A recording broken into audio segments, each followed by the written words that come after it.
We have some fascinating new reporting tonight on that Al-Qaeda plot to blow up a jetliner using a new type of underwear bomb.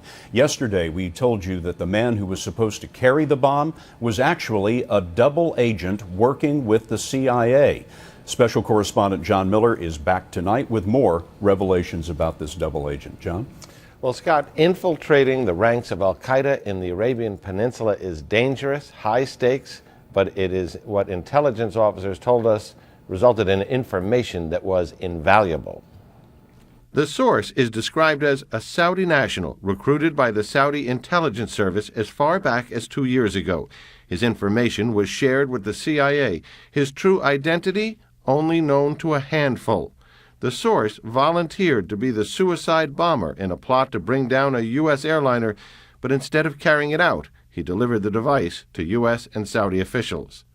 Phil Mudd, the former deputy director of the CIA's Counterterrorism Center, says a critical source was lost, but lives may have been saved. In a case like this, what is the decision like when you say, we're going to have to basically burn that person?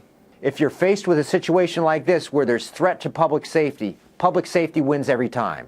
We are told the source also provided information about ongoing plans to attack the U.S. and British embassies in Yemen's capital, and on bombs hidden inside printers that were sent as cargo to blow up American planes in 2010. He also provided the location and movements of Fahd el-Koso, wanted for the bombing of the USS Cole in 2000. He was killed by a drone strike last weekend.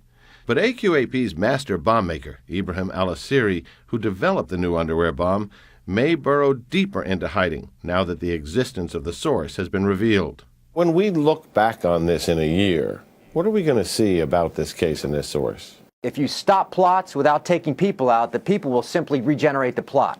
So the question is, was this operation leaked to the press too early for us to find the bomb maker? And if he's still around in a year, that's going to be a critical question everybody's going to ask about. Al-Asiri is well aware that he's a target. Intelligence officials say he is among those now training 5 to 10 new bomb makers.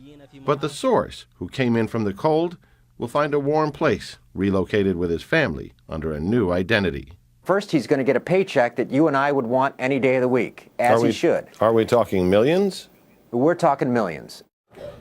You know, John, Mudd just said that the information had leaked. Has that done damage to the ability of U.S. intelligence to penetrate Al-Qaeda?